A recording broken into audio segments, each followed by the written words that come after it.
بسم اللہ الرحمن الرحیم نحمدہ و نصلی علی رسولہ الکریم۔ میں ڈاکٹر ابراہیم مغل بول رہا ہوں، خلوص نیت سے ریاست کی بہتری کے لیے 2-3 مشورے دینا چاہتا ہوں۔ سب سے پہلا مشورہ تو یہ ہے کہ گندم کی بجائی ہے، کسان کے لیے قیامت برپا کی ہوئی ہے۔ کھاد کمپنیوں نے حکومت پاکستان ایمرجنسی بیسس پر سعودی عرب کے ساتھ مل کر بے شک چائنا سے بائی روڈ 2 سے 3 کروڑ بوری یوریا فوراً امپورٹ کرے، کیونکہ جس طرح کی شارٹیج یوریا کھاد کی کمپنیوں نے پیدا کر دی ہوئی ہے، یہ کمپنیاں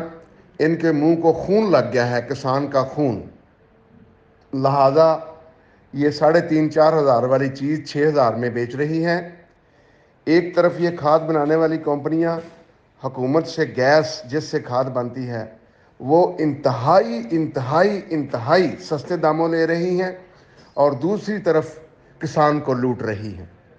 ان کا بندوبست وزیر اعظم، جناب آرمی چیف اور وزیر اعلیٰ پنجاب کو کرنا چاہیے۔ ان کا مکو ٹھپے، ورنہ یہ کمپنیاں کسان کو اور حکومت کو بلیک میل کرنے کے لیول پر آ گئی ہیں۔ حل اس کا یہی ہے کہ آج بھی اگر چائنا سے یوریا اٹھائی جائے تو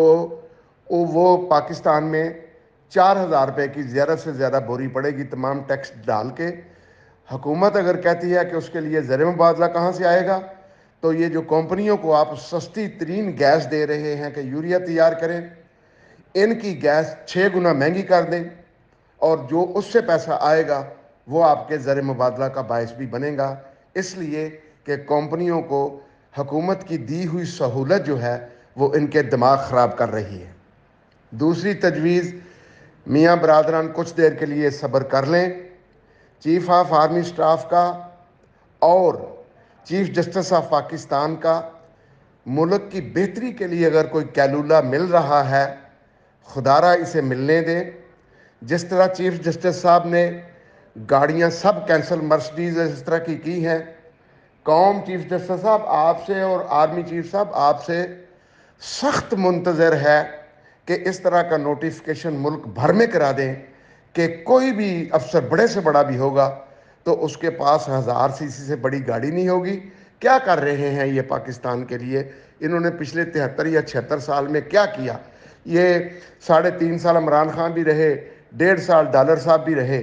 پھر بھی اگر آرمی چیف کو ہی 350 والا ڈالر 350 میں لانا پڑا ہے تو پھر آپ سمجھ لیں کہ یہ سول بابو جو ہے یہ کتنا مخلص ہے کنٹری کے ساتھ۔ یہ کوئی مخلص نہیں ہے۔ ہمیں کسی کی دیانتداری پہ شک تو نہیں کرنا چاہیے، یہ بالکل مخلص نہیں ہے،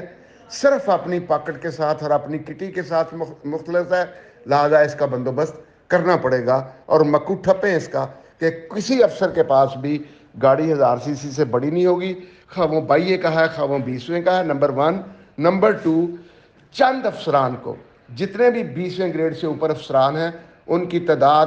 25% کر دیں، 75% بالکل فارغ بیٹھ کر گپیں لگا کر تنخواہیں لے رہے ہیں، اور جو ٹیکس کلیکشن ہوتی ہے پھر اس کی سمجھ نہیں آتی، لہذا اس ایفیشنسی کو لانے کی بھی ضرورت ہے۔ جب کمپیوٹر نہیں تھے، جب 4 بابو جو کام کرتے تھے، اب کمپیوٹر آ گیا، بابو بھی کمپیوٹر سیکھ لیں، اور ایک بابو اتنا کام کر سکتا ہے، تو وہ کب خواب سچا ہوگا کہ کمپیوٹر کے بعد یہ ریولوشن آنا چاہیے۔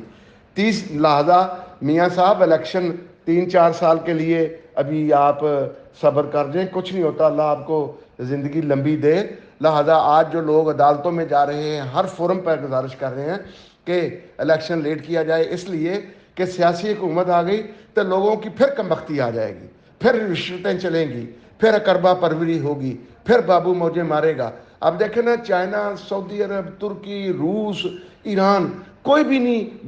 دبئی، کوئی بھی نہیں یہاں انویسٹمنٹ لانا اس لیے چاہتا کہ آپ پہلے بابو کو بیچ میں سے نکالیں۔ تب آرمی چیف نے یہ ذمہ داری لی تھی فینانس والی۔ تو ابھی آپ کو سمجھ نہیں آ رہی معاملات کی کہ معاملات کہاں خراب ہیں، ان کو درست کریں، اور میاں صاحب کو کوئی خاص صبر دیں، یا ہمارے وہ بڑے بھائی ہیں انہیں پھر آپ یا صدر پاکستان بنا دیں، یا انہیں کیئر ٹیکر پرائم منسٹر لگا دیں، ٹھیک ہے، اچھے کیلیبر کے بندے ہیں، لیکن یہ ہے کہ پاکستان کی بھی ہمیں ضرورت ہے۔ اور تیسری چیز یہ ہے کہ آپ